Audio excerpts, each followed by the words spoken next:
Do you ever look around at your life and see a graveyard of abandoned projects?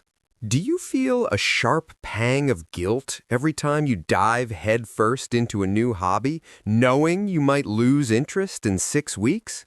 Do you have 10 different career paths that all sound equally fascinating and equally impossible to choose between? Have you ever been called flaky or indecisive because you cannot just pick one thing and stick with it? Does the phrase jack of all trades, master of none feel less like an old saying and more like a personal curse? People tell you to focus, to specialize, to find your one true passion. But what if your passion is passion itself, in all its varied forms? What if that relentless curiosity is not a character flaw? What if it is the signature of a highly advanced cognitive style? This constant pull in a dozen different directions does not mean you are scattered. It does not mean you are unfocused. It means you have a special kind of intellect. It means you have what I call the synthesizer mind. This is a mind built not for the factory floor, but for the future. And by the end of this video, you will see it as the superpower it truly is. For years, you have probably been told that success means picking one lane and driving in it until you retire. Society celebrates the specialist, the person who goes deep on a single subject for their entire life. This is the cult of specialization. It is the idea that mastery in one domain is the only path to a meaningful contribution. We are taught this in school, we see it in our careers, and we absorb it from the world around us. And if you do not fit that mold, you are made to feel like you are falling behind.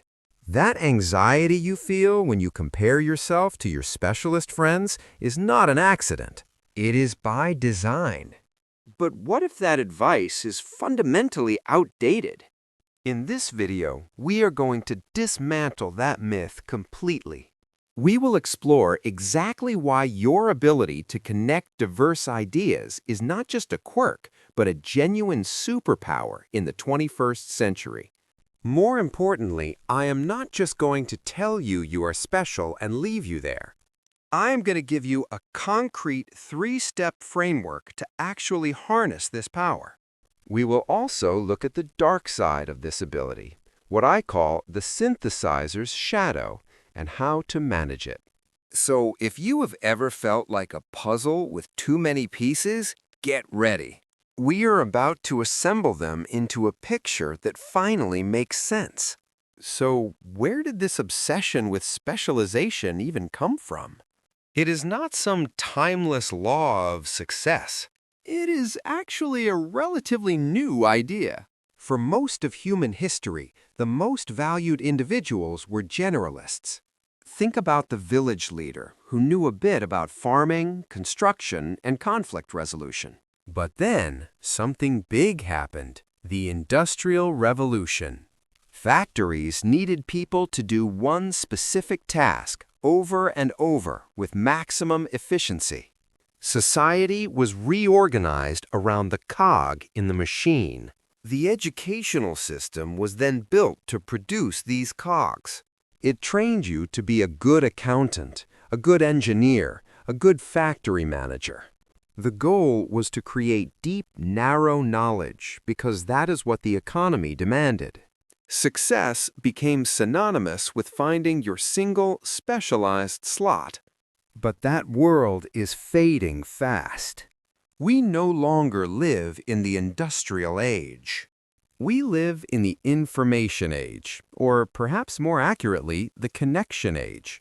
Information is no longer scarce. It is overwhelmingly abundant.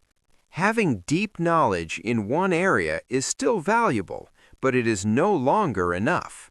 Why?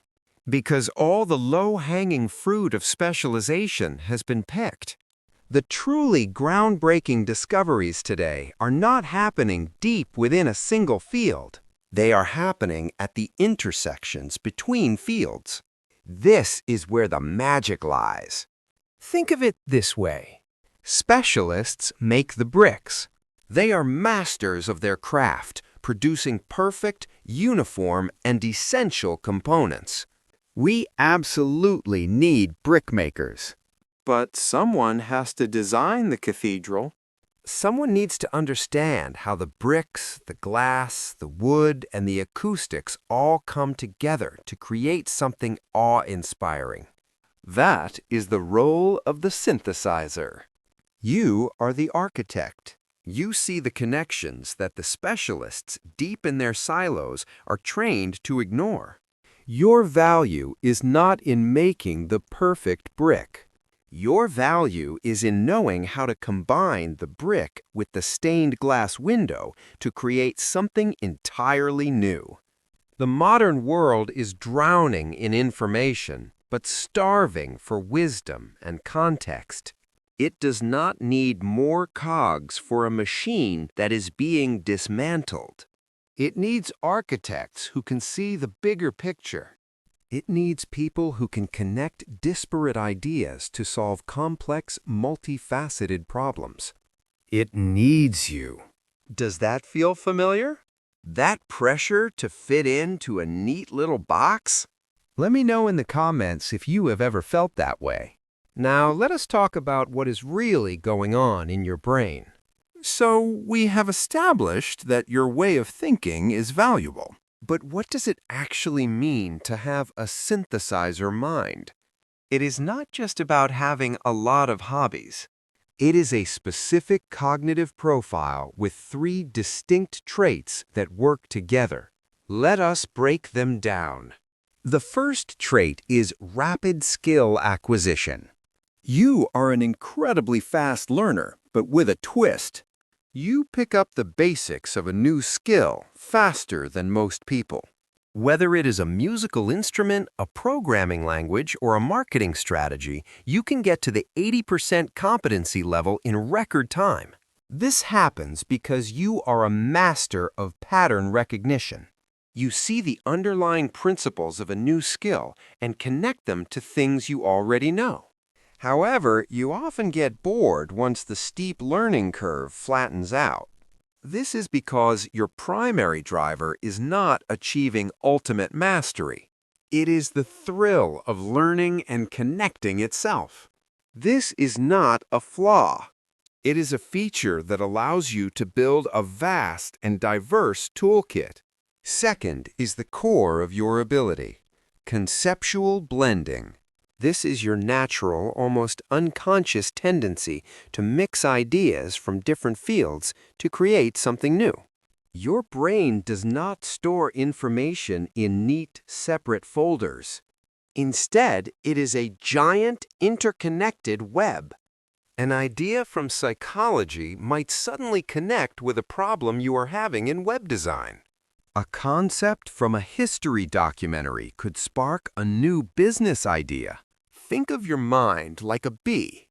It flies from flower to flower, from domain to domain, collecting pollen. It is not loyal to one flower, but in the process, it creates something that no single flower could produce on its own: honey. You cross-pollinate ideas, and the honey you create is innovation. Finally, the third trait is high adaptability. In a world that changes at lightning speed, this might be your most valuable asset. Because your identity is not tied to being a violinist or coder, you can pivot without having an existential crisis. When a new technology emerges or an industry disappears, the specialist often struggles. Their entire identity and skill set are tied to a single, now obsolete path. But you, the synthesizer, see it as an opportunity. It is a new field to learn, a new set of ideas to connect to your existing web. You thrive on change because change means new connections and new possibilities. Rapid skill acquisition, conceptual blending, and high adaptability. These 3 traits together make you uniquely suited for the challenges of our time. They are not weaknesses to be fixed. They are strengths to be honed. If this description is resonating with you, if you are finally feeling understood, consider subscribing to the channel. We are building a community of synthesizers right here. This is a place where you can keep exploring how to leverage your unique mind, and you will find you are in very good company. So now that we know what a synthesizer is, let us look at how they have changed the world. History is filled with these figures, even if they were not called synthesizers at the time. The most classic example, of course, is Leonardo da Vinci. Was he an artist, a scientist, an engineer, an anatomist? He was all of them. His deep understanding of human anatomy, gained from illicit dissections, made his paintings uncannily realistic. His observations of birds informed his designs for flying machines. He did not see art and science as separate disciplines. He saw them as two sides of the same coin of truth. Each field informed and enriched the other. That is the synthesizer mind at its peak. But let us not get stuck in the Renaissance. This archetype is more relevant today than ever. Consider a modern example, like Donald Glover. He started as a writer for the comedy show 30 Rock. Then he became a stand-up comedian. Then he became an actor in the show Community. Then he launched a massively successful music career as Childish Gambino, blending hip-hop, funk, and R&B. Then he created, wrote, and starred in the critically acclaimed show Atlanta, a surreal blend of comedy and drama that redefined what a TV show could be. Was he a writer, comedian, actor, musician, or director? Yes.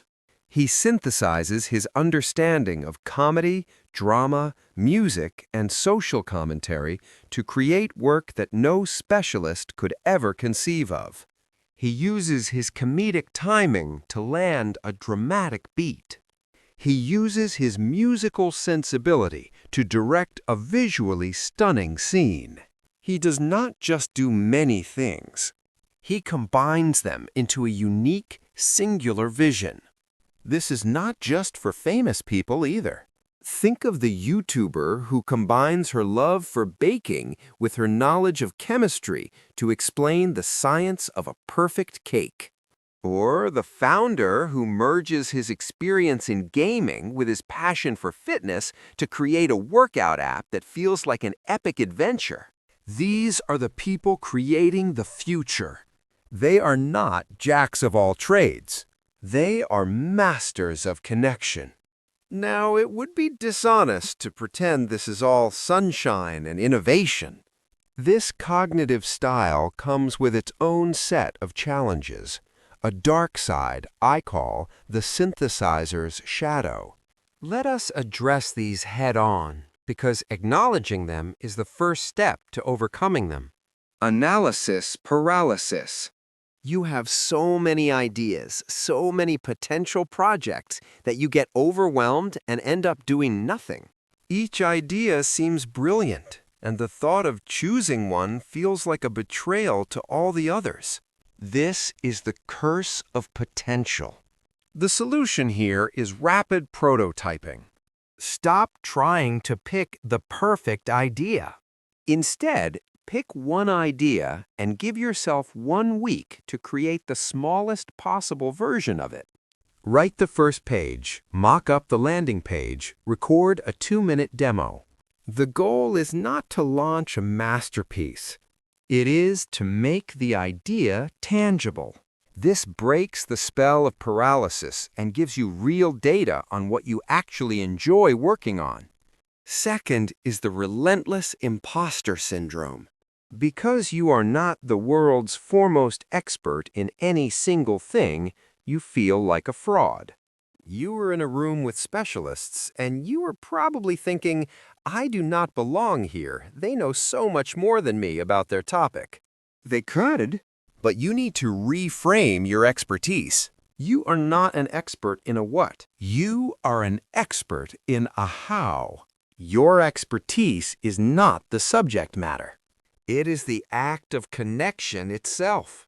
You are an expert in learning quickly, in adapting, and in seeing the connections others miss. Own that identity. Your role is to be the translator, the bridge builder, the one who asks the dumb question that sparks a breakthrough. Third is the plateau of boredom. This is the moment you know all too well. You have learned the basics, the initial thrill is gone, and the path to true mastery looks like a long, tedious grind.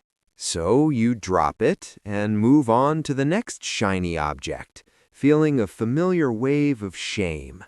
The solution is to embrace project-based work. Do not commit to becoming a photographer. Instead, commit to creating a photo series on a specific theme. Do not decide to learn Python. Decide to build a simple web scraper for a specific task. Projects have a clear beginning, middle, and end. They allow you to dive deep, learn what you need, create something tangible, and then move on to the next synthesis without guilt. This aligns with your natural rhythm of learning and creating. It turns your perceived flakiness into a structured and productive cycle of creation. Okay, enough theory. Let us make this real. Knowing this is powerful, but knowledge without action is just trivia. So here is how you can turn this identity into a practice. Get out a pen and paper or open a new note. This is the exact three-step framework you can start using today. The 3 C's. Connect, combine, and create. Step 1 is to connect. Your mind thrives on new input, so you need to be intentional about feeding it. Do not just passively consume content. Actively expose yourself to diverse fields. Read a book on a topic you know nothing about. Watch a documentary outside of your usual interests. Take an online course in a random skill. But here is the key. You must capture these ideas. Start what is called a commonplace book or an idea ledger. This can be a physical notebook or a digital app like Notion or Evernote. Whenever you encounter an interesting idea, a cool fact, or a mental model, write it down. This is not about taking detailed notes. It is about building an arsenal of intellectual raw material. Step 2 is to combine. This is where you actively play the role of the synthesizer. Once a week, schedule 30 minutes to review your idea ledger. Then, ask yourself the magic question. What if I combined X and Y? What if I combined the principles of Stoic philosophy with a project management app? What if I combined the storytelling structure of a myth with a marketing campaign for a local business? Use forced constraints to spark creativity. Pick 2 random entries from your notebook and force yourself to find a connection between them. Most of these combinations will be useless or silly, but some of them will have a spark. That spark is the beginning of innovation. Step 3 is to create.